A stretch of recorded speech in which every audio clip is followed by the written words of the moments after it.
Bienvenidos todos a esa píldora formativa, es la segunda que hacemos en esa edición del programa Mentoring.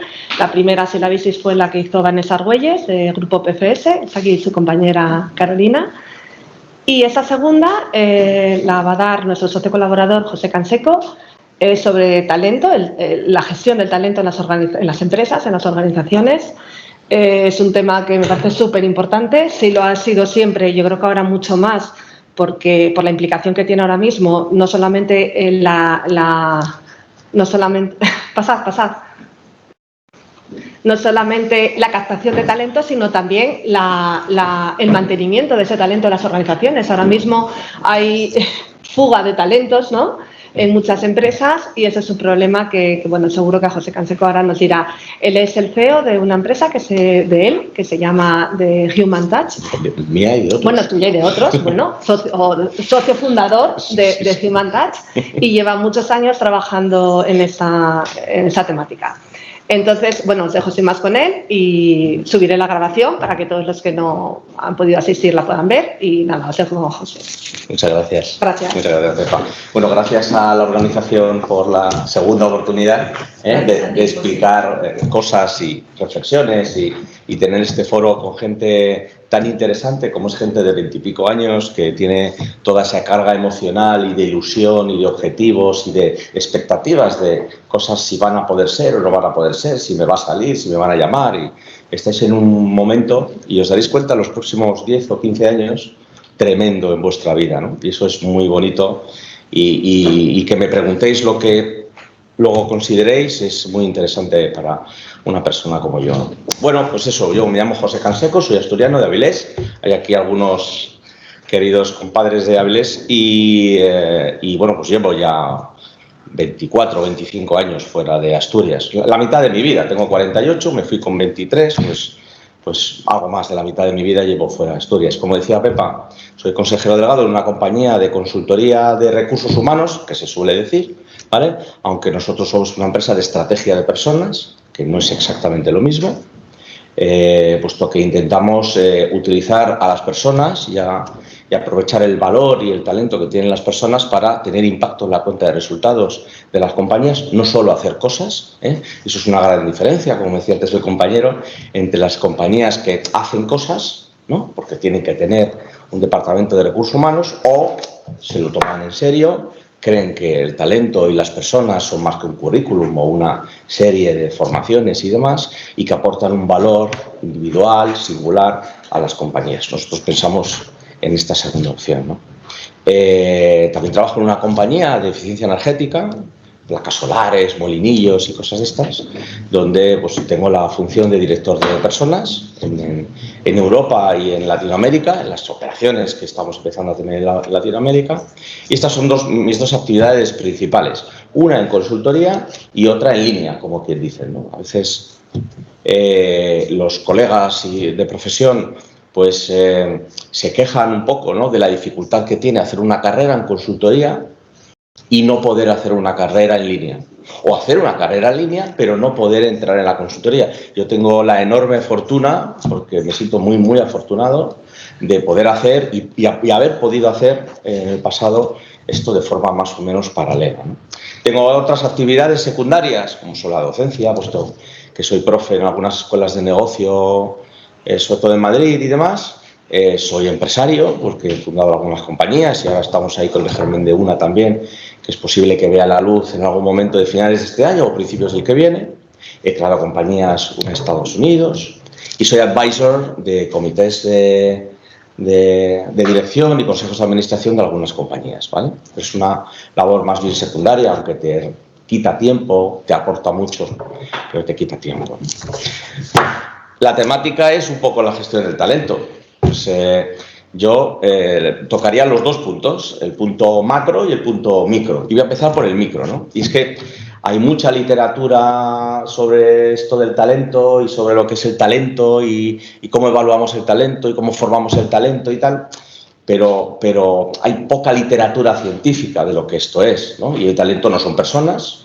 Las personas tienen o no tienen talento, en mayor o menor medida, y el talento es algo que tiene que ver con los conocimientos que uno tiene en mayor o menor medida, y eso es aprendido, no es innato, no viene en ningún sitio, se aprende.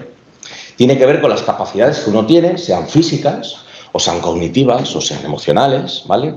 Y ahí sí que hay una parte que puede ser heredada o que es innata y que viene pues en función de los padres que he tenido, el entorno que he vivido cuando he sido pequeño o joven, se puede desarrollar, pero hay una parte que es innata y tengo que saber a qué nivel de desarrollo estoy en ese tipo de capacidades. Eso es importante saberlo. No todo el mundo puede ser Steve Jobs, ¿vale?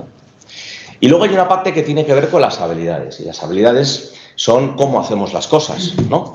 Todos sabemos sentarnos delante de un empleador a defender nuestro currículum, o podemos sentarnos delante de un cliente a venderle un portátil, ¿no? Todos lo podemos hacer, sin ninguna duda, pero cómo afrontamos esa conversación de 5 o 20 minutos o 1 hora es lo que marca la diferencia. Y eso son las habilidades. Y la buena noticia es que las habilidades no son innatas y absolutamente todo se aprende y se entrena. Por tanto, cualquiera de los que estamos aquí, si considera que tiene habilidades poco desarrolladas, las puede desarrollar al máximo nivel, sin duda. No hay ningún problema, ¿vale? Yo a esta fórmula conceptual añadiría alguna otra cosa, que tiene que ver con los resultados. Puesto que si no tenéis resultados, es muy probable que la gente no considere, o la empresa no considere que tenéis talento, ¿vale? Si no hay resultados, no hay talento. Hay potencial, pero no hay talento. Por tanto, una persona que sale de su ciclo formativo, que no ha tenido logros en su vida profesional, puede ser personal también, pero su vida profesional sobre todo, y por tanto no puede mostrar que ha consolidado una serie de cosas logradas, pues no hablaría de talento, hablaría de potencial. Y el potencial es que cuando yo hablo con ese chico, con esa chica, con esa persona, puede ser una persona mayor, o de más edad, creo que puede llegar a hacer cosas que me encajan. Este es mi hijo llamándome, que le he dado un móvil ayer.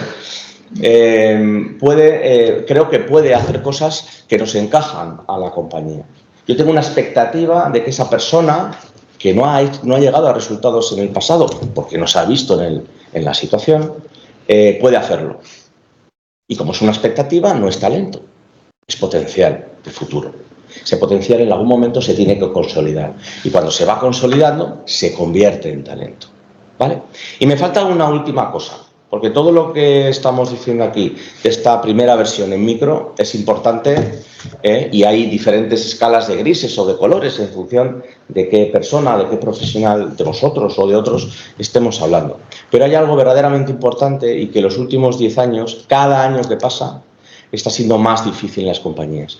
Y me da igual si la compañía está aquí en la esquina, o está en Madrid o Barcelona, o está en Nueva York o Shanghai, aunque el polo asiático está funcionando mejor. Y es el compromiso.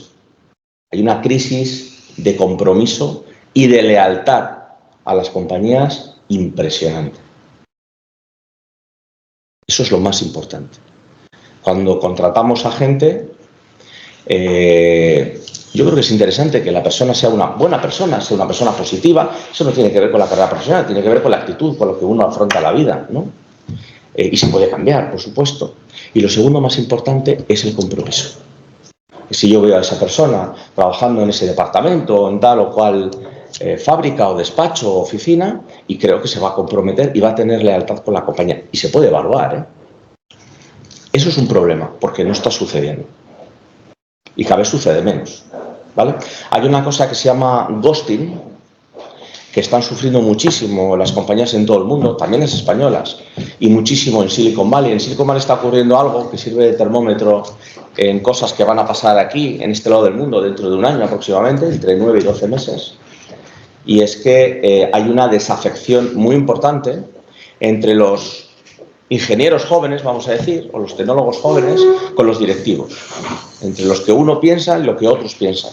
Esa desafección unido al ghosting, que lo que significa es que yo no me presento a la entrevista, que duele y es un problema. Pero lo que más duele y más problemático es que yo te haya hecho un contrato y el día 1 que empiezas no te presentes y no me vuelvas a coger el teléfono. después de un proceso de selección, un precontrato y una entrada. Y a veces un onboarding o un pre-onboarding en la compañía. Esto está ocurriendo mucho, de forma muy acelerada, y tengo el dato por aquí porque yo tengo muy mala memoria, de hasta el 78%. O sea, el 78% de los candidatos y o empleados jóvenes, nuevos, ¿vale?, lo están haciendo de forma reiterada. Eso es muy importante, ¿vale? Y eso tiene que ver con el compromiso y la lealtad, ¿vale? Esto es el micro. Me podéis interrumpir cuando queráis, ¿eh? Ahora vamos al macro, ¿no? ¿Cómo están los mercados? Lo de la guerra del talento y todo eso que mola tanto, ¿no? Y que se habla tanto de eso. Pues sí que hay guerra de talento, claro. Depende de qué sectores, ¿no? En España el año pasado me parece que se quedaron sin cubrir el 2023 algo así como 600 o 700.000 puestos de trabajo, con un paro de 3 millones. ¿Y por qué? Bueno, porque hay un problema de lo que llaman los expertos curva de Beveridge, de ajuste demanda-oferta.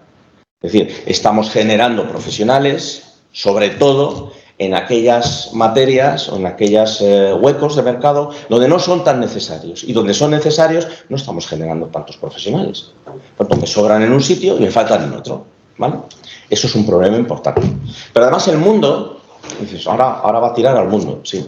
Es que estamos en un mundo globalizado y lo que pasa en Corea del Sur afecta a lo que está ocurriendo aquí. Lo que dice el presidente de los Estados Unidos, que no deja que Nvidia venda chips que cuestan $30.000 cada uno, por cierto, a los chinos o al polo asiático, impacta en lo que está ocurriendo aquí, ¿vale? Y lo que está ocurriendo es que hay muchas crisis, hay conflictos políticos, comerciales, hay crisis energéticas que me he apuntado, de cadena de suministro, pero lo que más preocupa y además este tipo de temas que están muy estudiados en los consejos de administración, porque hay informes semestrales de todo esto y que nos llegan, lo que más preocupa es la crisis social. Hay una crisis importante a largo plazo que ya ha empezado y que durará por lo menos los próximos 4 o 6 años, es posible que 10, que tiene que ver con la desigualdad social y con el coste de la vida y los valores. Es decir, el coste de la vida se está incrementando mucho, sobre todo en energía y en comida, y si no, pues creo que lo sabéis, los valores, la gente está perdiendo los valores, la conexión, aquello que le une con determinadas cosas, ¿vale? Y hay una crisis de desigualdad. Los extremos cada vez están más separados. Hay gente que le va muy bien, que gana bastante dinero en su trabajo y que le permite tener una calidad de vida pues muy adecuada, muy valorable, y hay gente que se deja los cuernos todos los días y todos los meses, tiene 2 trabajos y no consigue llegar al final de mes. Entonces esos 2 polos cada vez se distancian más y eso es un problema, ¿vale? ¿Qué más? La digitalización, todo se va a digitalizar. No, es que yo tengo un platanero y vendo plátanos, ¿no?, al sector mayorista, y a mí eso no me toca, sí. Te va a tocar, ¿vale? Porque hay una parte que tiene que ver con la monitorización, la extracción y la comercialización, procesado anterior a la venta mayorista, del plátano, el tomate, la manzana, lo que sea, que se puede digitalizar y se está haciendo, ¿vale? Por lo tanto, todo aquello que se pueda digitalizar, se va a digitalizar. Hay cosas que tardarán un poquito más, pero se van a digitalizar. ¿La inteligencia artificial es un problema? No, es una oportunidad. Es un problema si tú te peleas contra ella. ¿Nos estamos peleando? Alguna gente sí. ¿Nos va a quitar empleo? Sí. Y hay gente que dice que no, hombre, no, que seguramente la inteligencia artificial nos va a ayudar, ¿no?, a ser más productivos. Sí es cierto. Los niveles de productividad que vamos a tener en los próximos 15 años van a ser extraordinarios. O sea, que el que quiere invertir en el Standard & Poor's como índice, que lo haga, porque la verdad es que va a ganar dinero, ¿vale? En el Nasdaq también. Por lo tanto, vamos a crecer mucho en productividad y vamos a crecer mucho en valor añadido, porque la tecnología ya está aportando valor en aquellas tareas o aquellas funciones, aquellas partes de la cadena del trabajo que son más aburridas o que son más administrativas o que son muy repetitivas sin ser tan administrativas o que, bueno, a veces no encuentro suficiente mano de obra o no al coste que quiero, ¿no? Y lo está haciendo muy bien. Entonces, la inteligencia artificial no va a ser una amenaza si yo vosotros, y yo mismo también, por supuesto, juego con ella. No, es que lo que le pregunto al ChatGPT no me da la calidad de las respuestas que necesito todavía. Sí, ya lo sabemos. Sale ChatGPT 5 en 2 o 3 meses. Pero sí, ya sabemos que no da la calidad suficiente. Pero aprovéchate del chatbot, ¿no? Los periodistas que se están peleando mucho con este tema, lo que hacen es generar contenido y en base a ese contenido generado, ellos le meten su capa de expertise, de conocimiento, de profesión. Eso es lo que tenemos que hacer. Si nos peleamos con la tecnología, nos va a arrollar, ¿vale? Entonces sí que se van a perder millones y millones de puestos de trabajo en todo el mundo, pero también se van a crear millones y millones de puestos de trabajo, ¿vale? Entonces esto hay que verlo como una oportunidad, abrazar como early adopters que llaman la inteligencia artificial en cualquier cosa que haga lo antes posible y convivir con la evolución que está teniendo. Para que os hagáis una idea, la inteligencia artificial se multiplica por 10 cada 3 meses. O sea que lo que está ocurriendo hoy, lo conocido hoy, será completamente diferente o mucho más potente dentro de 3 meses. ¿Vale? ¿Qué más os puedo decir? Poco más. Yo creo que ya lo he pintado un poquito por encima, en micro, en macro. Yo creo que hay muchas oportunidades, yo creo que hay que aprovecharse la tecnología nos hace más humanos, ¿vale? El gran cambio que está teniendo la tecnología es que entiende el contexto, está empezando a entender el contexto, ¿vale? Ya no es algo tonto que me contesta, si pregunto muy concreto, no entiende el contexto, ¿eh? O sea, no, si yo le pregunto a la tecnología qué está pasando aquí, pues no es un señor sentado detrás de una mesa, entiende que está abriendo una charla, o sea, el contexto es fundamental en la vida de un ser humano, ¿vale? Los próximos 5 años veremos cómo aparece la inteligencia artificial generalista, que va a ser un cambio muy importante en nuestra vida, y nosotros lo que tenemos que hacer es potenciar aquello que nos hace más humanos, que es la conciencia y nuestra capacidad de conectar con los demás, de relacionarnos, porque eso, según los expertos, porque yo no lo soy en esto, dicen que hasta el 2050 tenemos todavía campo libre, ¿vale? Entonces, nuestra capacidad de relación, de desarrollar habilidades, de comprender, de empatizar, y de tener conciencia de determinadas cuestiones que no son accesorias, que no se entienden simplemente con leer algo, es lo que nos va a hacer tener una ventaja competitiva, ¿no? Y esa sinergia entre toda la parte tecnológica y de innovación y nuestras propias capacidades, ¿vale? Cada vez es menos importante los conocimientos que hablábamos antes del micro, cada vez son menos importantes, salvo en carreras muy, muy técnicas. Sí que son importantes las capacidades, pero lo más importante son nuestras habilidades y nuestro compromiso y nuestra lealtad a aquel proyecto que voluntariamente hemos decidido embarcarnos, que se llama Una empresa y un trabajo. Muchas gracias.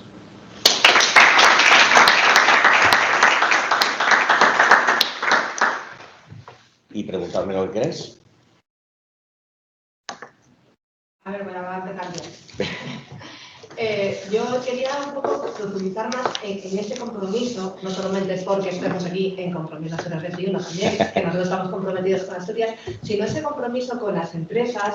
Cuando uno de esos jóvenes vaya a optar, pues por ejemplo, qué sé yo, a un puesto cualquiera en una empresa, esa diferencia, ¿qué puede hacer pues para que efectivamente se note bueno, lo primero que lo sea una persona comprometida, sí. Y lo segundo, trasladar que sí que tiene pues interés en trabajar en ese sitio, no 6 meses ni 1 año y marcharse a la siguiente pues por 300 euros de diferencia, que al final sí. La gente se está moviendo un poco así, sobre todo en las grandes ciudades. En Asturias es más pequeño y la gente tiene un poco más apego al sitio donde va a empezar a trabajar, pero en Madrid se ve que la gente cambia a los 6 meses. ¿Y qué piensa una empresa cuando ve el currículum de ese joven y ve que ha estado 8 meses aquí, año y medio acá, 9 meses allí, y como que no se centra en ningún sitio? Vale, a ver si me acuerdo de todo, porque hay muchas cosas y no me ayudáis, ¿vale? Pues mira, en Estados Unidos ya desde el año pasado los incrementos salariales que se hacían semestralmente, en algunos sectores se están haciendo trimestralmente, porque el talento se les va, ¿vale? Entonces aquí lo seguimos haciendo anualmente, salvo algunos sectores que quizás se hacía algo antes. Allí, sobre todo en el sector tecnológico, consultoría, servicios, auditoría y otros sectores, energía y otros sectores, se está empezando a hacer trimestralmente, ¿vale? Eso ya te dice la capacidad de evaporarse que tiene el talento, ¿vale? Segundo, bueno, depende si los 300 euros son mensuales o anuales, Ya, no. Si son mensuales, tiene sentido. Si son anuales, no tiene ninguno. No, ¿Vale? No solo, y yo soy muy crítico con mis compañeros, con directores de recursos humanos, no solo la responsabilidad es del candidato, de la persona, también es de la empresa. O sea, que aquí hay una relación recíproca bidireccional, el que los dos dan y reciben, ¿vale? Y no siempre uno de los dos da o recibe de la forma adecuada, mea culpa, también. Y no solamente salario, sí. Hay muchas cosas que son una recompensa y que no son salario o ni siquiera salario emocional, ¿vale? Pero hay una cosa que has dicho, que es cómo demuestro que tengo compromiso antes. El compromiso es algo tangible, no es una motivación. O sea, la motivación es una excitación del neocórtex cerebral que me ayuda a moverme para hacer algo, pero es muy voluble. Es una bombilla que se enciende y se apaga. Esto es ciencia. No se le han inventado los de recursos humanos, ¿vale? Entonces yo estoy como una moto porque vengo aquí a dar una charla, ¿vale? Y estoy súper animado y vengo aquí y no contesto las preguntas de la forma adecuada o no demuestro interés. Estoy motivado pero no me he comprometido. El compromiso es algo tangible. Entonces yo cuando hago un proceso de selección a un candidato o candidata que me dice que está hiper comprometido con mi trabajo, con mi empresa y con el trabajo que va a desarrollar, pues hombre, no me lo creo. Porque algo que no conoces no te puedes comprometer con ello.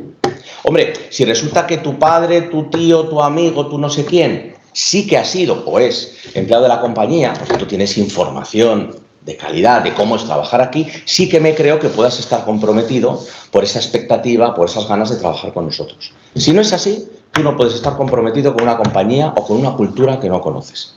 Hay compañías que llevan a cabo procesos o políticas que llaman de employer branding, súper necesarias en las compañías, y enseñan mucho, aunque no haya procesos abiertos de selección, enseñan mucho fuera.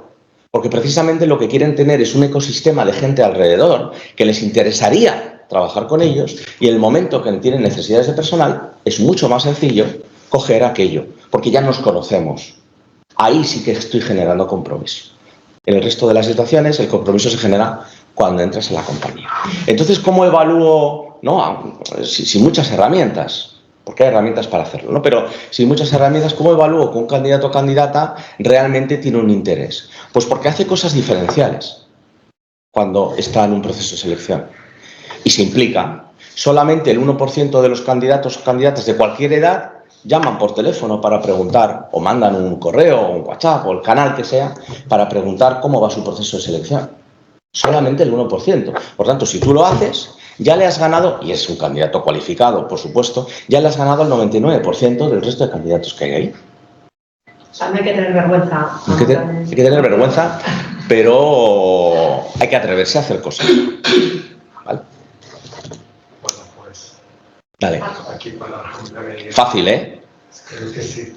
Y no sé, es una observación con una pregunta. Puede ser que a veces en nuestro contexto más micro, a nivel de España, también falla un poco la flexibilidad y la adaptación de las empresas. Y voy a poner un ejemplo. Yo trabajo mucho con acuerdos entre grandes empresas o consorcios que están en Holanda o Estados Unidos, donde yo tengo un acuerdo de colaboración, no tengo un contrato de nómina. Eso quiere decir que me van a pagar por mis servicios. Y también, por ejemplo, cuando estaba en Nueva York, con las dificultades de movilidad que había, se decidió hacer oficinas satélites en los diferentes barrios de Nueva York, donde los empleados podían ir para tener un espacio físico que también te da arraigo y compromiso con la entidad, pero no te obliga, sobre todo en grandes ciudades. Antes hablábamos, por ejemplo, en España, Madrid grande son 3 millones, no lo podemos considerar muy grande tampoco, 3, 4, pero sí es verdad que se pretende atraer talento, sobre todo talento joven, y las condiciones de entrada son: tienes que estar en un espacio cerrado, que está a las afueras de la ciudad, de 8 a 5, y quizás yo creo que lo que nos falta a veces a nivel, y ahora me pongo en contexto España, es adaptarnos un poco a los tiempos, la filosofía y la mentalidad empresarial, cuando se habla de acuerdos a largos plazos para movilizar talento, deslocalización, se habla de la digitalización, pero se está volviendo a lo presencial.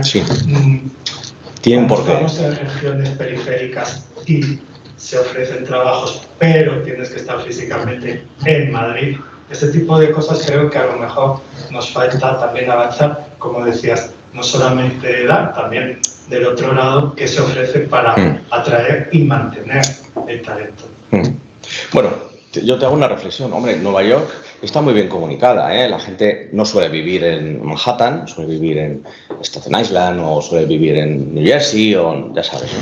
Y las comunicaciones al final es que en 20 minutos, más o menos, de esa zona, 20, 35 minutos, llegas a cualquier sitio. O sea que está bastante bien comunicada. Otra cosa es el estrés que produce una ciudad como Nueva York o Chicago, lo que sea, ¿no? El proceso de trabajo flexible, de trabajar en casa, trabajar en remoto, que produjo la pandemia, se está intentando revertir. Y va lento en la reversión precisamente porque los empleados no quieren, ¿vale? Los empleados que ya estaban contratados pues se están peleando mucho. Los empleados que van a ser contratados, los nuevos puestos de trabajo, ponen en muchos casos como condición de entrada trabajar en remoto, ¿vale? Esto es bueno y malo. Es bueno porque da flexibilidad, porque ahorra energía, porque caravanas, porque mil cosas, ¿vale? Pero no es tan bueno porque genera una importantísima desafección del empleado con la compañía. Depende de tu edad, depende de cómo seas tú como persona, como profesional, depende de tu disciplina, depende de tu sector, depende de muchas cosas. Depende de la cultura de la compañía, de cómo sean las relaciones ahí dentro, depende de muchas cosas. Pero en términos generales, sin duda, genera una desafección importante que tiene un impacto en los resultados, en el trabajo en equipo y en los estilos y en la cultura de compañía. Es decir, tú tienes 4 consultoras que hacen exactamente lo mismo y lo único que las diferencia es el estilo de las operaciones, ¿vale? Tanto el estilo es parte de tu offering, ¿no? Y las compañías están intentando revertir eso, ¿vale? Y les está costando mucho, ¿vale? España. Bueno, el problema o la oportunidad que hay en toda Europa, y en España más que en el resto de Europa, es que oportunidad porque queda por hacer, es que en España hay compañías de muy pequeño tamaño. O sea, yo siempre digo el 98%, y lo digo, y si me buscáis un poco por ahí, siempre digo el 98%. La realidad es el 99,8%. Lo que pasa es que como parece tan increíble el dato, lo rebajo un poco. El 99,8% de las empresas españolas tiene menos de 50 empleados. Tienen menos de 50 empleados. Solo hay un 0,2% de empresas españolas que tienen tamaño. Entonces, una compañía de 50, de 30, de 20, de 10 empleados, le es muy difícil competir con compañías grandes que sí que pueden dar flexibilidad, que sí que se puede trabajar desde casa, que sí que pueden dar un offering o una oferta al empleado, un paquete de condiciones al empleado que incluye muchas cosas, que no todas son dinero, como bien decíamos antes, pero que a mí me cuesta dar porque no tengo tamaño. Y porque no puedo competir, y porque me cuesta dinero, y porque pierdo el control de muchas cosas, ¿vale? Y ese es uno de los principales problemas que tiene nuestro país en términos de productividad. Entonces, tenemos un país con un enorme compromiso en muchos aspectos y muchísimo talento, más de lo que creemos, lo digo siempre, pero no tenemos tamaño de compañías. Necesitamos 35 compañías como las que tenemos, pero multiplicado por 100 más. ¿Vale? Y las de abajo que están de esas 35 del IBEX, necesitamos multiplicarlas también por otras 100 o 1000 más. Necesitamos compañías de más tamaño. Y si España tuviese compañías de más tamaño, ese 0,2% genera el 60% del empleo, ¿eh? Y todo lo demás genera el 40%. Ese es uno de los problemas. No sé si te he contestado, ¿eh? Yo tenía varias cocinas. De lo que comentaste de un poco del teletrabajo, sí que tiene sentido lo de desligarse un poco de la empresa, así como ya no tanto para los empleados, sino como nosotros como futuros trabajadores, algún consejo para, si nos vemos en situación de teletrabajo que a veces es impuesta o a veces es elegida, cómo no desligarnos tanto de la empresa, cómo hacer esa vida de compañerismo, esa vida laboral. Pues, bueno, la única respuesta que te puedo dar es disciplina personal. Disciplina a la hora de que me levanto por la mañana, no necesariamente 5 minutos antes de la primera vídeo de control para saber que estás trabajando, ¿vale? Disciplina en cómo te vistes, disciplina en si has desayunado, has hecho ejercicio o no, es decir, lo que harías cuando vas a trabajar a la oficina, ¿vale? Dejas todas tus cosas ready, ¿no? Y te pones al servicio del trabajo. Lo mismo pero en tu casa. Eso es lo único que tú puedes hacer. Las compañías pueden hacer más. No es lo mismo que parte de mi equipo trabaje en remoto, y tú entres en nuestro equipo la semana que viene en remoto. Y por tanto, no hay tiempo de convivencia, de contagiarse, en positivo, con la cultura y los estilos y la forma de hacer. Te va a costar mucho. A que lleves 2 años, 1 año o 10 años trabajando con nosotros y a partir del lunes empieces a trabajar en remoto. Es radicalmente diferente, ¿vale? Y lo que ocurre es que la gente pues pierde el norte pues eso, del equipo, del compañerismo. Es muy difícil liderar en remoto, ¿vale? Y no todo el mundo... Si ya es difícil liderar en general, en remoto es más complicado y no todo el mundo está preparado para ello. No es lo mismo trabajar en remoto que teletrabajar. Yo he venido en el AVE esta mañana y estaba teletrabajando. Trabajar en remoto es trabajar siempre en tu casa o en un hotel, vamos, donde tú consideres que debería ser sabido por la compañía. ¿Qué están haciendo las compañías? Además de intentar, porque los CEOs se están volviendo locos, que la gente vuelva a trabajar a la oficina, dar incentivos, dar flexibilidad, dar no sé qué. Bueno, todos los elementos de flexibilidad, entrada, salida, todo lo que existe, que es muy largo y no lo voy a explicar ahora, yo creo que hay que hacerlo más o menos, ¿no? Hay que conocer bien la plantilla, qué tipo de gente tengo y adaptar lo máximo posible las políticas a ese tipo de personas. En cuanto a trabajar en remoto, a mí el modelo que más me gusta es el 3+2. Es trabajar 3 días en la oficina y 2 días en casa. O 2 días en la oficina y 3 días en casa. Pero 3+2, 2+3 para mí es lo mejor. ¿Qué es lo que está ocurriendo? Lo que está ocurriendo es que los lunes es un poco lacio, es decir, el que quiere ir pues va a la oficina, más o menos, depende de qué compañía. Martes, miércoles y jueves trabajo en la oficina y el viernes, que ya estaba casi conquistado, ¿no? Pues no voy, o lo hago en casa porque son temas administrativos, o bueno, lo hago de otra forma. ¿Qué ocurre? Pues que yo vivo en Madrid, los lunes pues hay poca gente por la carretera, los viernes también, pero los martes, miércoles y jueves es una locura. Porque está todo el mundo en la carretera a las mismas horas, ¿vale? Luego hay otro problema que va en contra de la flexibilidad, es que cada vez más los contratos, sin criticar a nadie, me vais a entender ahora, cada vez más los contratos son de jornada parcial. El contrato de 8 horas, tendríamos que mirar las estadísticas del INE, pero creo que ya no es el más usado o de los más usados, sino que ahora los contratos de 6, de 7, media jornada, ¿vale? Entonces eso está muy bien porque permite conciliar aquel o aquella que quiere trabajar jornada parcial. El problema es cuando tú obligas o le das como única opción contratos de jornada parcial a aquellos que quieren un contrato de jornada completa, ¿vale? Y obligas a la gente a tener un par de trabajos para completar. Y eso genera casuísticas donde esa flexibilidad que te da la empresa 1 y quizás la empresa 2 pues ya no la tienes porque se solapan, porque genera una casuística en tu vida que a veces es difícil de gestionar, ¿no? Pero que te ves obligado a ello. Es más complejo de lo que parece. Todas las cosas que tenía... Tú dispara. Antes comentaste que como que ya no es tan importante el conocimiento personal como la actitud y las habilidades. Las habilidades es algo como que traemos más de casa, que es un poco más de hobbies, de nuestra forma de ser, pero ¿cómo podemos nosotros, como dentro de un proceso de selección o ya en la empresa, demostrarlas y darlas a conocer e intentar sacar partido de ellas? Las habilidades son comportamientos concretos que yo pongo en una situación personal o profesional, ¿vale? Entonces, ahora mismo los 15 minutos que este buen hombre lleva hablando, pues yo que me observo un poco, pues podría entender, ¿no? Que tienes más habilidades por aquí, menos por allá, y seguramente en una entrevista a solas individual de otros 20 o 30 minutos, con 4 o 5 preguntas muy concretas, pues podría hacer ese análisis de habilidades. Y si lo necesito, pues te paso un cuestionario, una prueba online, no sé qué, que estás jugando además, y demás, tú no te das cuenta y te estamos evaluando las habilidades. O sea, sin duda, una empresa antes, durante y por supuesto posteriormente, cuando ya eres empleado en hitos concretos, mínimo anualmente, lo que hacemos es evaluar las habilidades de la persona, porque son observables, porque son medibles, porque tienen impacto en los resultados, en la cultura, en el estilo, en tus compañeros. Depende también del mapa relacional que tengas, del tipo de trabajo que hagas.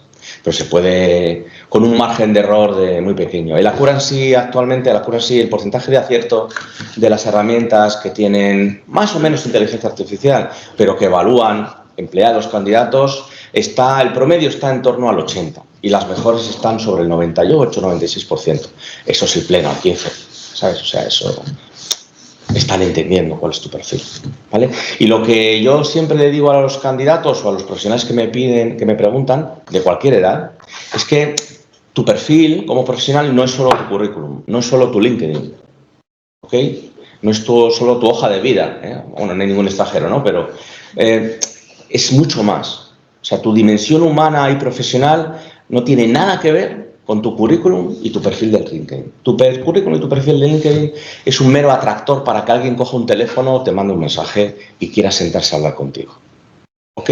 Por lo tanto, cuando tú tienes una entrevista, no debes repetir lo que hay en tu currículum, en tu perfil de LinkedIn. Eso ya quedó superado. Me baso en ello y potencio y valoro todo lo que hay después, que hay muchísimo. El problema es que a veces no lo vemos. Es más fácil verlo, o que yo lo vea, a que tú lo veas. O que tú lo veas en mí, a que yo lo vea de mí mismo. Esa es la complejidad. Pero se puede hacer. Más. Un poco, si nos das algún consejo en el caso de ahora, como comentaste, las carreras están cambiando, las compañías están evolucionando, pero siempre va a haber alguna que bien por mentalidad de la propia compañía o bien por el sector en el que se mueven, son como un poco más antiguas en el sentido de seguir practicando las mismas maneras. Bueno, como comenté antes, de la empresa en la que yo estoy trabajando, se centra más en un servicio más que en una calidad. ¿Qué recomendación nos das? Si hay más opciones, estamos con otras opciones, está claro, pero si no hay más opciones, ¿cómo intentar llevar tus habilidades y tu forma de ser en una compañía que realmente no es lo que valora o no es lo que puede hacer? Vale. Me estoy dando cuenta que se me olvidó contestar una cosa a Pepa, pero lo voy a ligar aquí en esta respuesta, ¿vale? A ver, la cultura de la compañía es fundamental, ¿vale? Y las compañías suelen comportarse de una forma concreta, bien porque tienen un estilo de liderazgo muy de otra época, vamos a decir, y por tanto no le ven la necesidad de hacer nada y ya les va bien, manteniendo ese statu quo, esa forma de trabajar, bien porque son muy grandes y por lo tanto, aunque haya nuevos liderazgos, ¿no? Y esto lo dicen mucho los headhunters, ¿no? Me piden un liderazgo nuevo que cambie la compañía y cuando hacemos la foto resulta que es lo mismo de siempre. Y lo único que le dejan hacer es lo mismo de siempre, ¿vale? Porque tienen miedo a perder la inercia. Las compañías grandes tienen mucha inercia y tienen miedo a perder la inercia y a descapitalizar toda la parte del know-how, quiero decir, que tenían, ¿no? Y la tercera parte es, oye, si la compañía en la que estás no te da pista, ¿no?, para que puedas desarrollarte profesionalmente, vete. Y ahí enlazo con la pregunta que hacía Pepa antes, ¿no? Y es que no pasa nada a edades tempranas en tener 5 trabajos en 3 años, O sea, estás buscando tu sitio. No hay ningún problema. O sea, desde el punto de vista del hobby profesional, casi te diría que es deseable. Hombre, si la primera iteración ya encuentras, pues consolida, ¿no? Pero si no, no pasa nada. Estás entendiendo y estás descubriendo lo que sí y lo que no. Y cuando uno se abre al mundo y al mercado, aún dentro de una profesión, es muy difícil saber qué es lo que quiero y lo que se me da bien. Es mucho más fácil saber lo que no quiero y lo que no se me da bien. Y eso es iterativo, es prueba y error. Por lo tanto, tú pruebas 3 o 4 veces en 3 o 4 empresas o en la misma empresa en 3 o 4 departamentos diferentes hasta que dices, no, mira, esto sí, seguro que hay más cosas, pero esto sí me gusta. Y entonces ahí empiezas a consolidar. Si eso lo haces con 20 y 30, no hay ningún problema.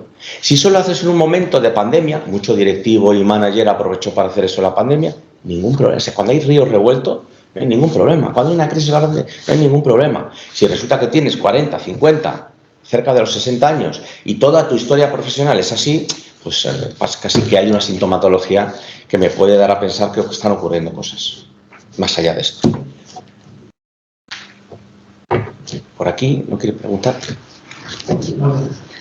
¿Cuál crees que es la razón cuando eso, que explica, digamos, el hecho que comentaste antes de que, por ejemplo, España tenga el 0,02% de grandes empresas que generan el 60% del empleo y tenga un 98,8%, o sea, un 99,8% que tenga solo el 40%.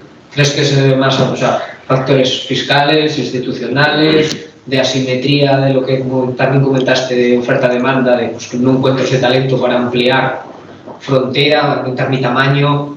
Voy a tener que apuntar como cuando las ruedas de prensa. Hay varias razones, algunas las has dicho, ¿vale? Por una parte, el apoyo institucional, pues se habla mucho del emprendimiento, ¿no? Se habla mucho, se gasta mucho dinero en literatura y tal. Pero yo creo que falta una apuesta, en algunos casos, seria y decidida. Es decir, yo he sido emprendedor en Estados Unidos. Tú te vas a Estados Unidos, a cualquier sitio, dices que eres emprendedor con un portátil y la gente tiene un profundo respeto por aquello que haces que no tiene ni idea de lo que es.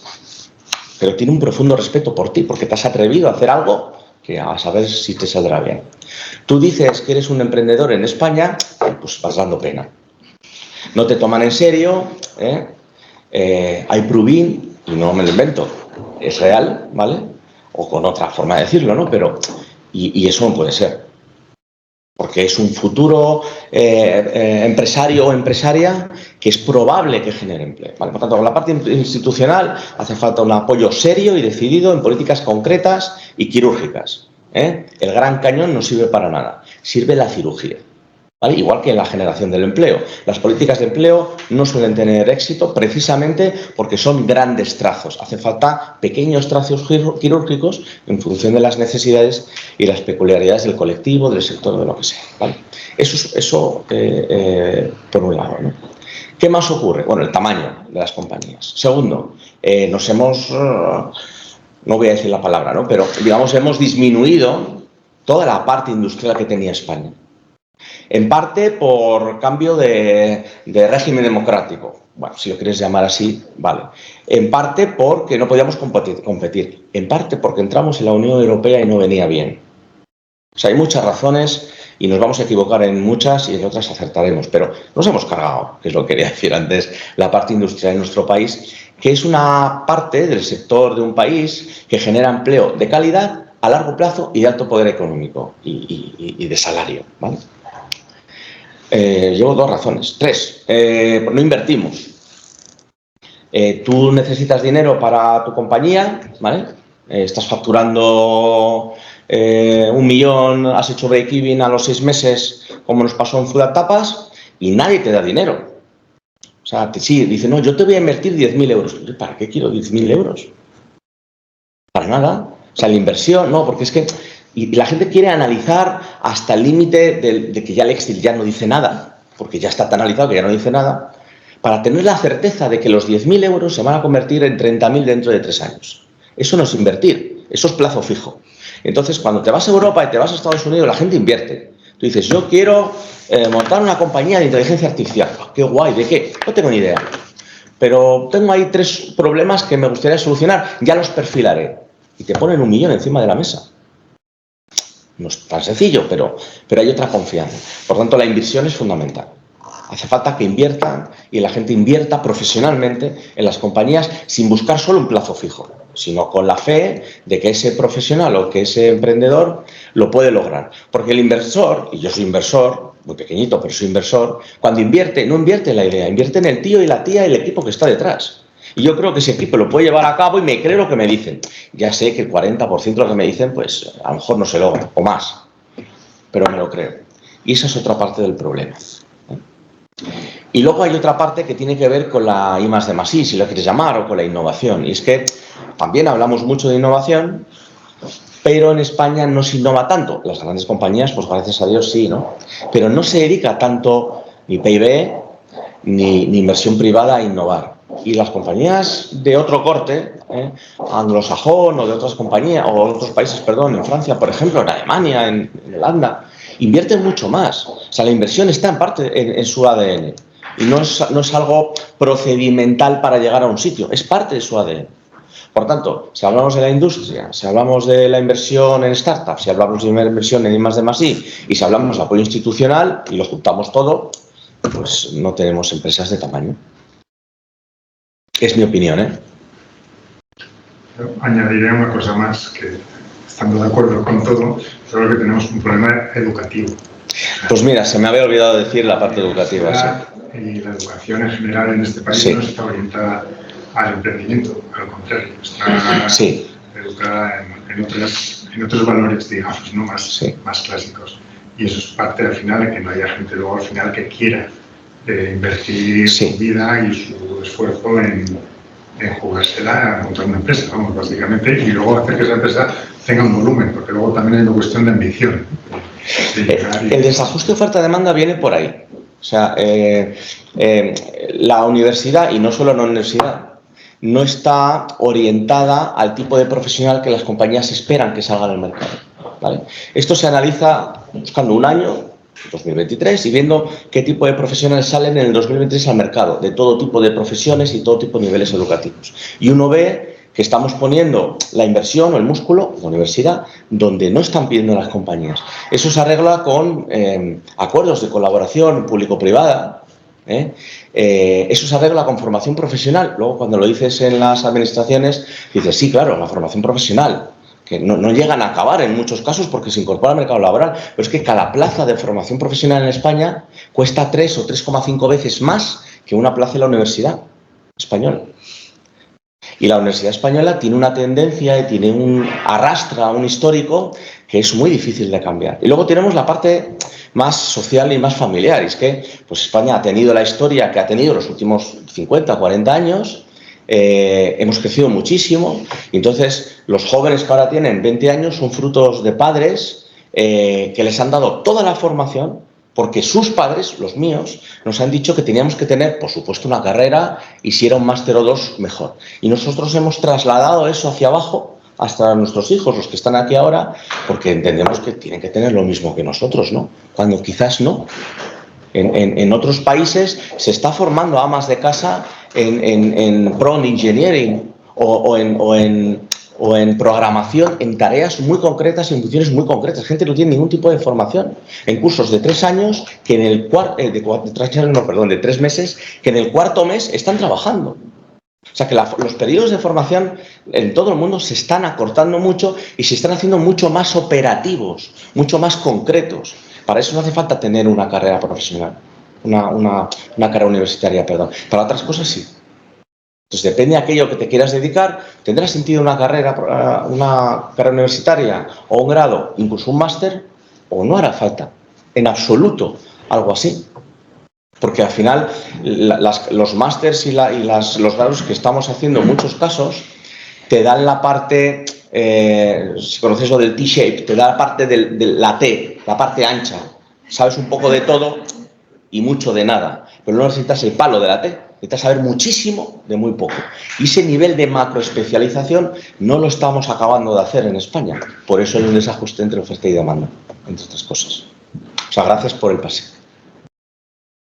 Entonces, esto que dices de la educación, tanto universitaria como de formación profesional, deberían un poco como cambiar el planteamiento, ¿no? Porque yo he tocado ambas ramas y en ambas se centran en hacer un trabajo súper específico, mejor o peor dependiendo de la persona. Pero todas estas herramientas novedosas, nuevas tecnologías, todas estas habilidades blandas que se llaman, que son lo que comentaste antes, que casi se busca más que el conocimiento específico, no se potencian, no se buscan y muchas veces quedan como una carga de deja de ser creativo y haz lo que te he mandado, ¿no? Entonces habría que no sé, intentar cambiar ese tipo de formación o sacar algo nuevo. ¿Cuál sería? Sí, claro, habría que cambiar un poco los planes de formación para adaptar los viejos, los que están en marcha y los que se creen, para adaptarlos a las nuevas corrientes y necesidades de las compañías y hacerlas mucho más prácticas, bajo mi punto de vista, mucho más completas. Y eso necesita, para que pueda ser, además de tener la visión adecuada por parte de rectores, instituciones y demás, necesita tener profesores y docentes que sean capaces de dar esa formación, que es otra derivada. Y es que en algunos casos, solo en algunos casos, los docentes de la universidad y demás, pues son docentes profesionales. No tienen la visión de empresa que decía el compañero, ¿no? Pues bueno, eso es lo que ocurre, ¿no? Luego sí es cierto que hay colegios o institutos de secundaria, bachillerato y demás, generalmente privados, que cumplen el plan, porque hay que cumplir el plan del ministerio, por supuesto, pero digamos que tocan otros palos, ¿no? Y trabajan por proyectos, por supuesto, pero trabajan la creatividad, trabajan la iniciativa, trabajan el storytelling, el saber explicar qué idea tienes en la cabeza y por qué tú tienes que confiar en mí, en ese proyecto, en esa inversión o lo que sea, y forman a sus alumnos de otra forma, completamente diferente. Completamente diferente. Cumplen el expediente, porque hay que cumplirlo, pero forman a los alumnos en algo completamente diferente. Generalmente esos colegios, bachilleratos y tal, son privados, tienen un coste elevado. Tienen un coste elevado. Pero están dando y van a dar una ventaja competitiva frente a otros modelos educativos, salvo que el alumno, por iniciativa propia y porque quiere aprender más o tiene ideas diferentes, vaya un poco a contracorriente en algunos casos. Si al final la responsabilidad última, o sea, estamos hablando de empresas, instituciones y tal de la universidad, pero la responsabilidad última es del profesional, del candidato. Si tú quieres saber más, búscalo. Si el profesor o la profesora no te da lo que... búscalo. Hay recursos suficientes para buscar, encontrar, aprender, experimentar todo lo que necesites, sin límites.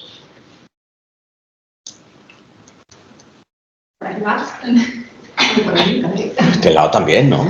También todos, claro. Sí, dispara.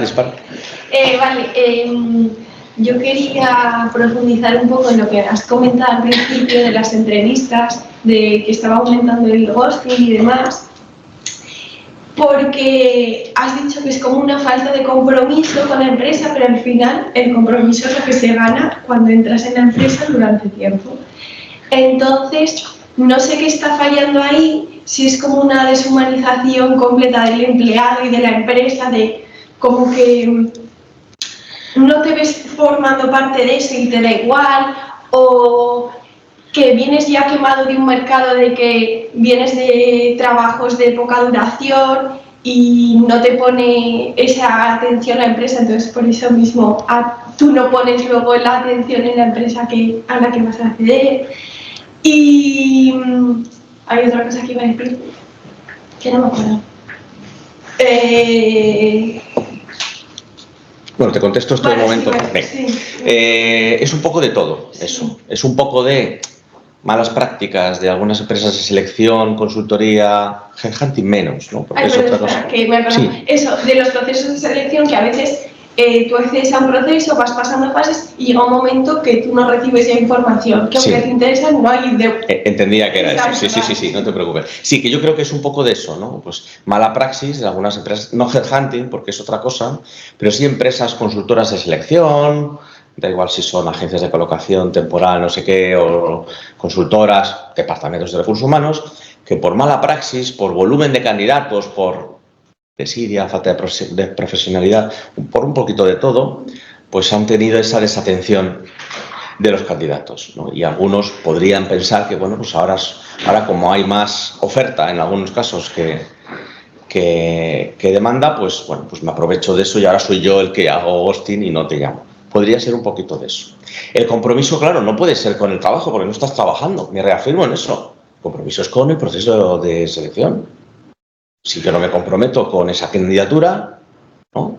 Si yo te digo que estoy en 10 procesos ¿y cuál vas a coger? El primero que me llame. Pues está claro que yo soy uno más en la lista, ¿no?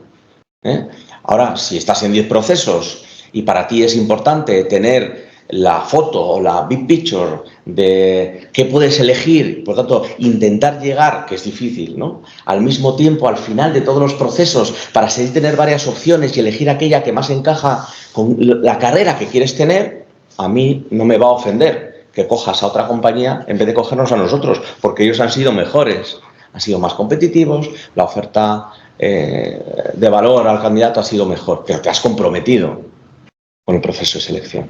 Es que ese compromiso con los procesos de selección no existe en el ghosting. La gente no lo tiene. Vale, y luego quería comentar también lo que has dicho ahora de la educación. con mi caso, por ejemplo, yo accedí a un bachillerato internacional en un instituto público que compaginábamos eso, el nacional con el internacional, y sí que tuve la oportunidad de trabajar en proyectos de investigación un poco más alternativo a la educación que ahora es la pública aquí. Pero, ¿qué pasa? Que yo cuando llegué a la universidad era pública y otra vez sentí como un retroceso, que eso, como que no fomentaba nada la creatividad y demás, y lo que decías que es un poco poner de tu parte, a mí me ha resultado muy difícil porque al final es muy exigente la universidad y yo no conseguía encontrar el tiempo para, como paralelamente, buscar otro tipo de formación o demás. Que bueno, que creo que lo he intentado apuntándome, por ejemplo, a estos programas y demás, pero siento que luego a la hora de buscar trabajo sigue sin valorarse. Entonces... ¿Y por las noches qué hacías? Dormir, callar. No, es verdad. Sí. Dormir. Sí. A ver, bachillerato internacional, claro, de eso se trata, ¿vale? Hay varios modelos, el bachillerato internacional, el americano, el británico y tal.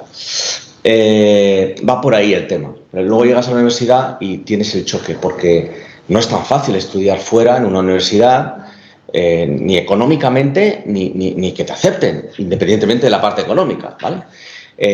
Digamos con esquemas diferentes. Entonces, claro, chocas con la universidad y dices, ¡guau! Y te pega el bajón. Sí, lo sé perfectamente. No encontrar alternativas en la universidad, no estoy de acuerdo.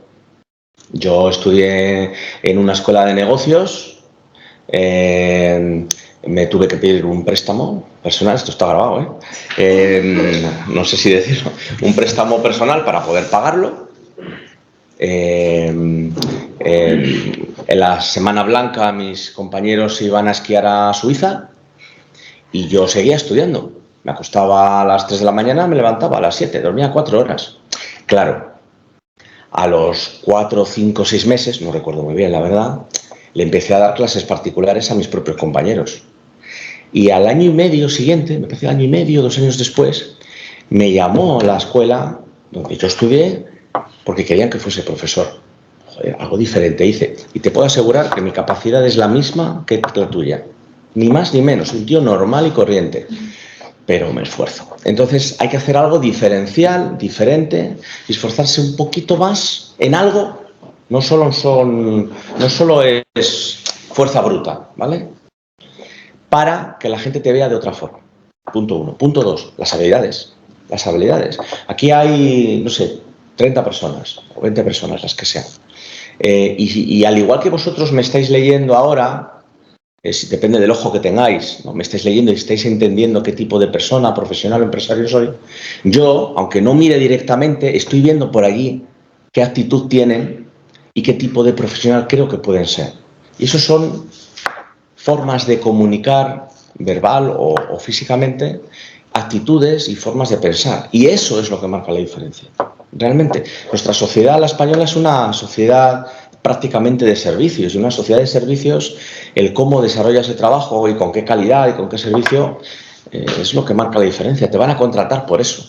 Tú puedes ser muy buena química, pero si no sabes gestionar de aquí a 4 años vista un equipito de laboratorio como coordinador, aunque tengas una beca, no te van a contratar.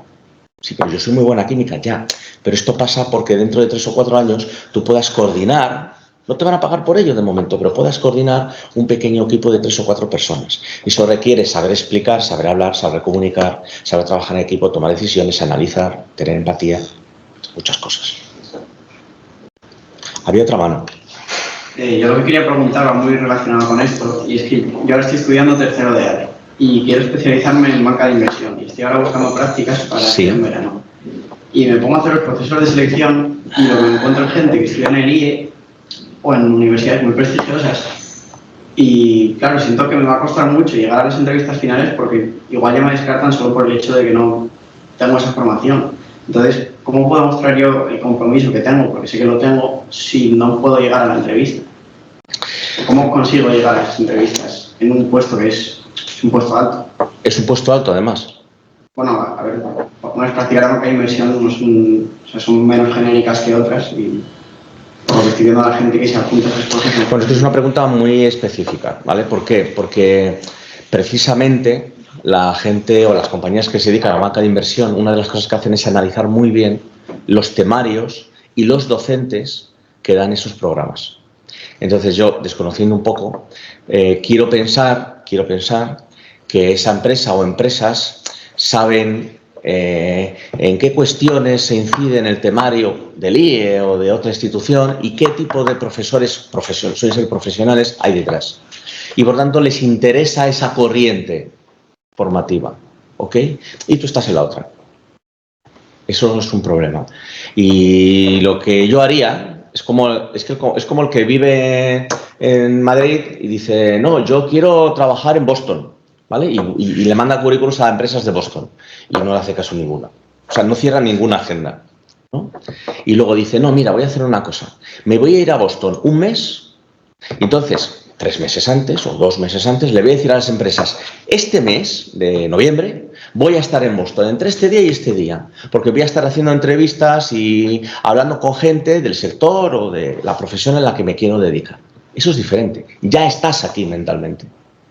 ¿Okay? Y la gente te coge el teléfono y cierra entrevistas y reuniones contigo. Yo creo que es un poco parecido. Si tienes una barrera de entrada, vete a mucho evento, déjate ver, habla con mucha gente. En los eventos generalmente te sientas al lado de personas a veces de mucho nivel que no lo dicen y no se ven y puedes tener conversaciones muy interesantes. El 80% del empleo que se estaba buscando no está publicado en ningún sitio, ¿vale? Si tú tienes cierto rechazo, y que lo siento de verdad, en ese 20%, céntrate más en el otro 80%, ¿no? José, si me permites, sí. Por experiencia personal. Por favor. Creo que a veces partimos desde aquí, desde una situación un poco menos privilegiada, porque somos más generalistas, por situación geográfica, hay muchos factores. A veces tenemos que intentar no golpear contra un muro, como lo que decías, enviar los currículos a Boston, enviarlos a Idaho, como site intermedio, antes de irte a Boston. No sé si estoy empleando bien la... Sí. Pero es como, en este caso, sin conocer el mercado tampoco específicamente, pero a lo mejor no le apuntes directamente a buscar algo más próximo, más asequible, que tenga menos demanda, que a ti te aporte una experiencia previa con la cual afrontar esa etapa posterior. A mí me ha funcionado.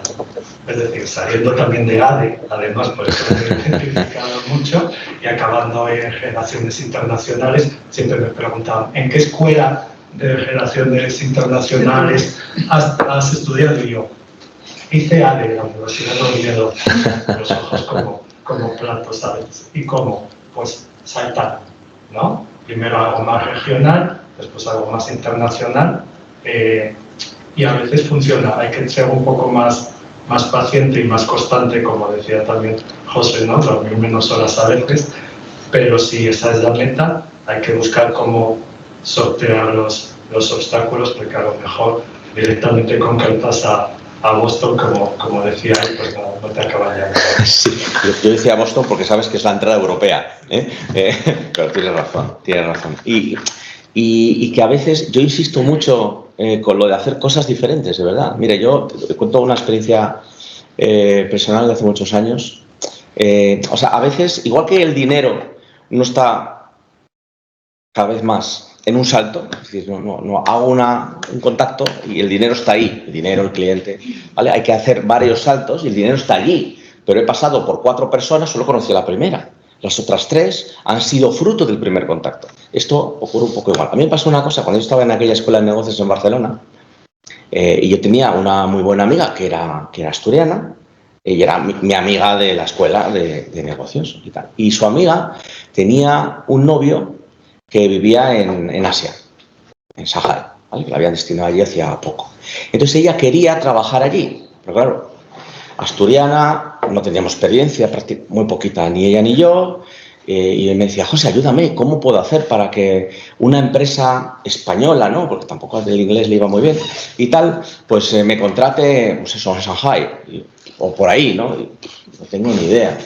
pero ni idea. Y se nos ocurrió, con un café y un bollo, que en aquella época, que era en el año 99-2000, había mucha consultora multinacional, Big Four y esas cosas, desembarcando en Asia, porque le tocaba a Asia, ¿no?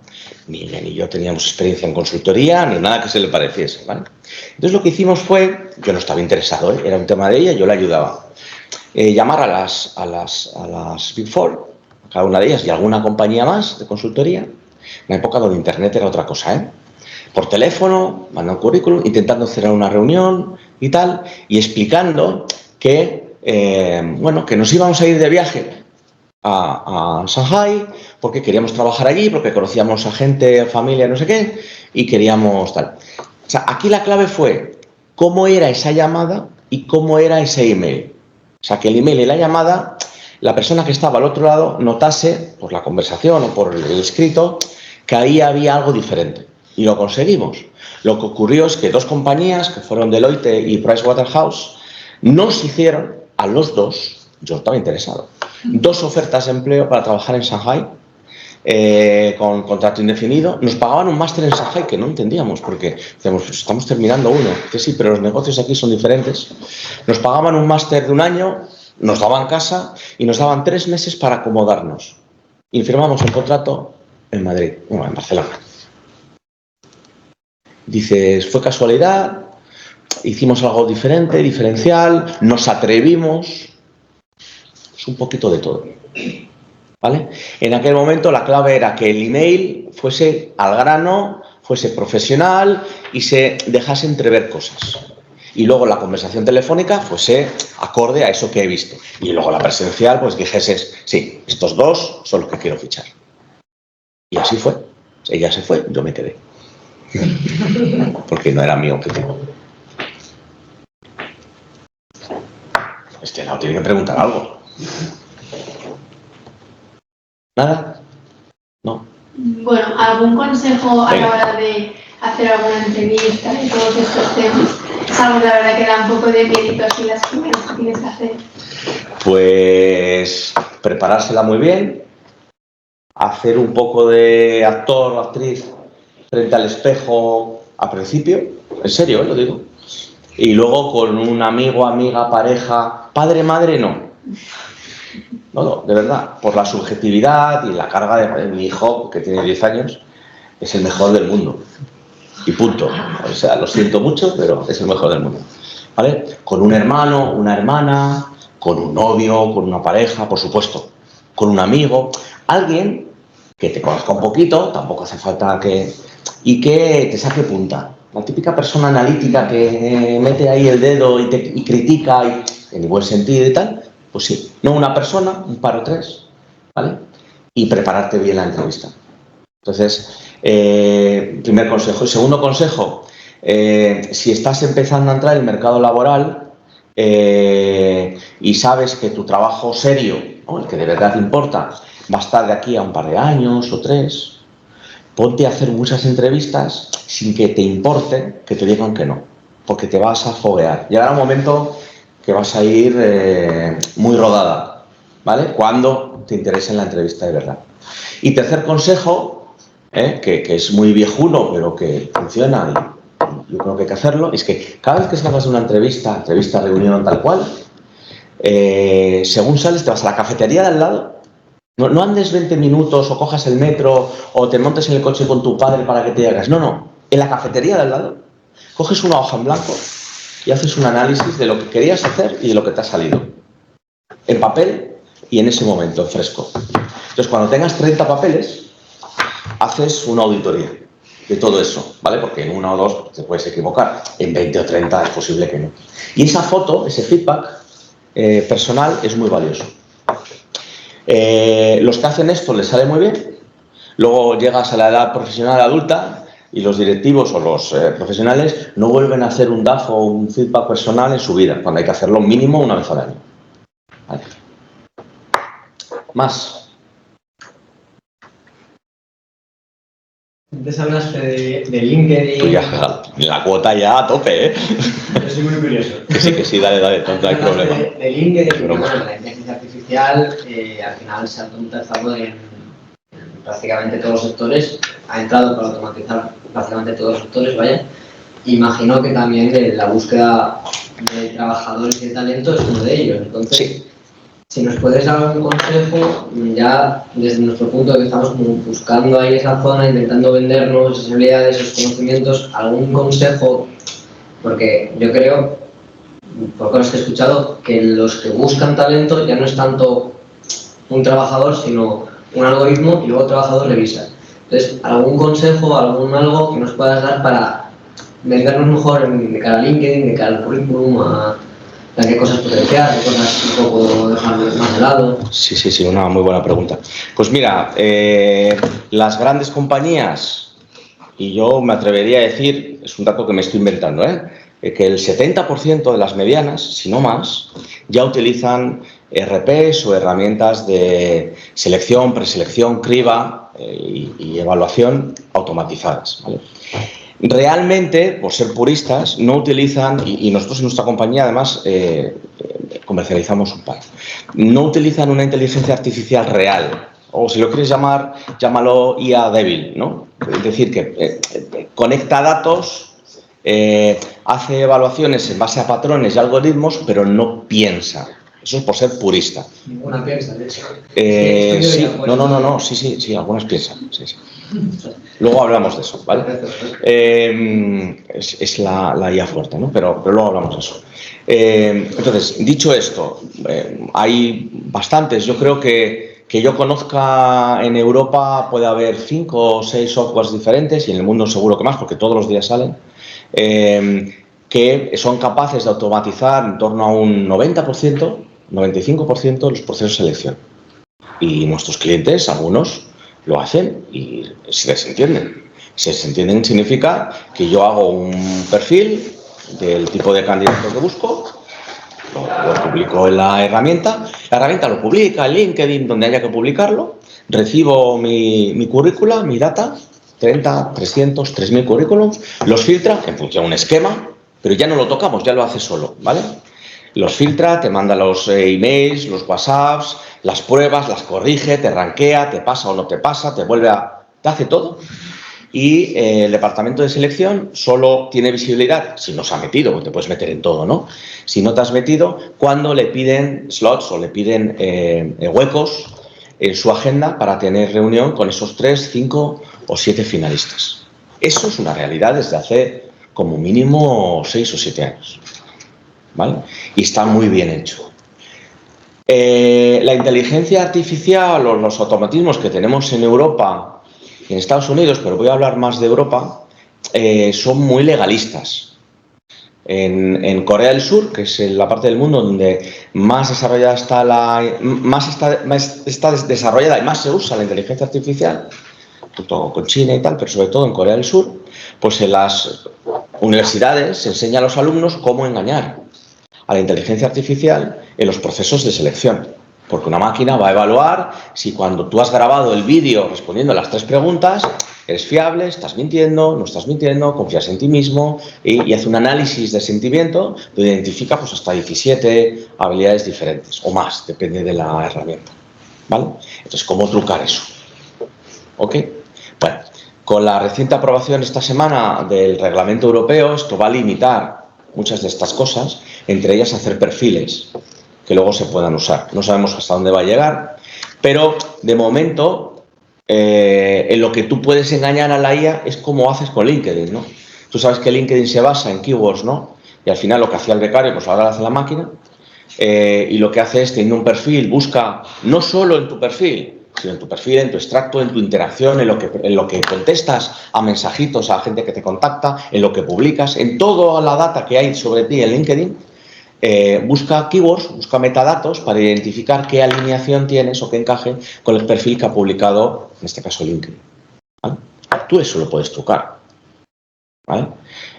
Para que te encuentre, para que LinkedIn te diga, tienes el perfil del director financiero, sin ser verdad. ¿Vale? Pues lo mismo puedes hacer con la herramienta que usa la compañía para hacer esa criba y ese proceso de evaluación curricular. Exactamente igual. Lo que pasa es que ahí habrá pruebas que tendrán que ver con pues, grabar un vídeo y hacer determinadas pruebas pues, de Excel o de contabilidad o de lo que sea. Pero se puede hacer. O sea, todo tiene su truco. Hombre.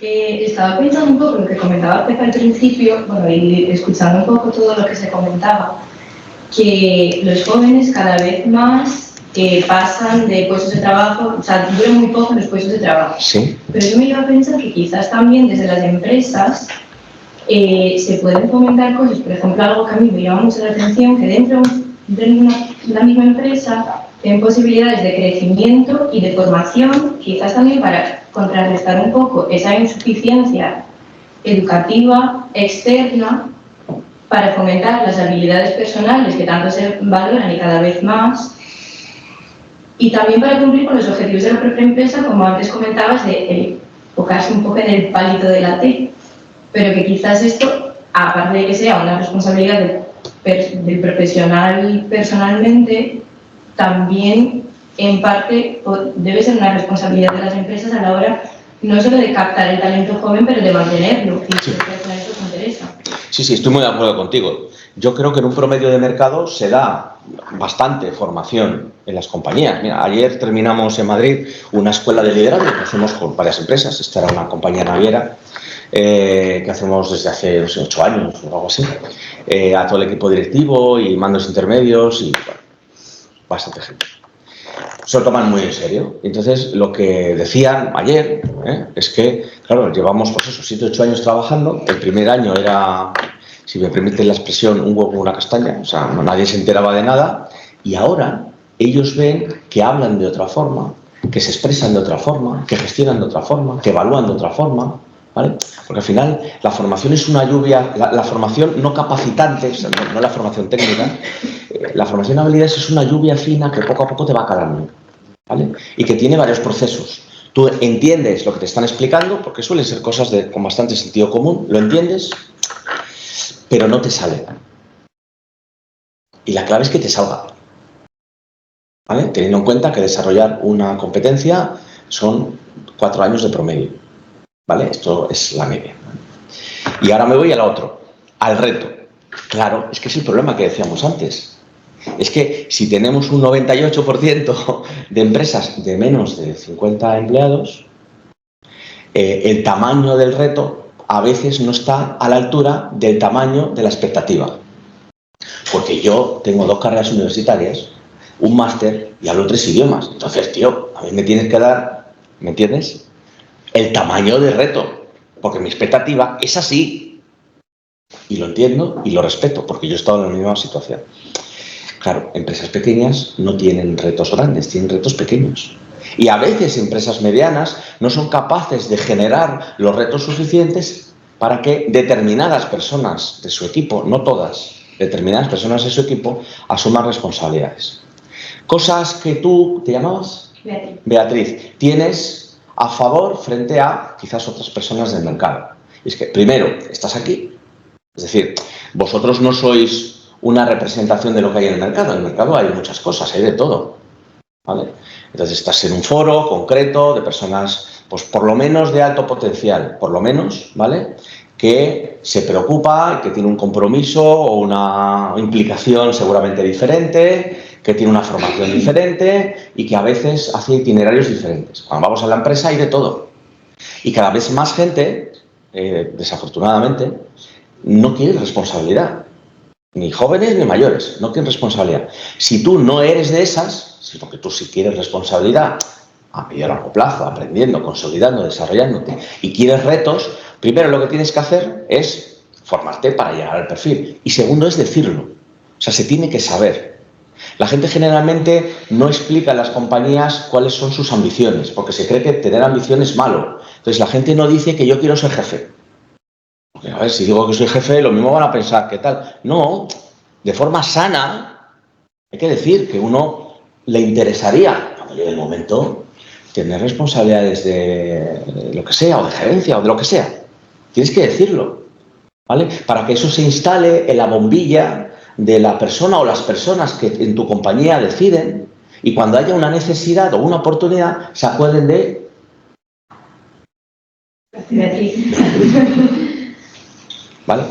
Porque yo no me voy a acordar de tu conversación, Beatriz. Solo me voy a acordar que una chica que se llamaba Beatriz me dijo que quería no sé qué. Pero sé dónde está, mira, está en la tercera planta, se siente en esa esquina. Voy a hablar con Beatriz y lo comento. Y lo consolido. Más.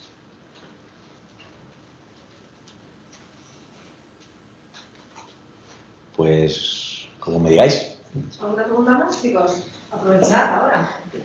Si no se los vamos a echar. Poco más sé, ¿eh? Nada, no sé nada más.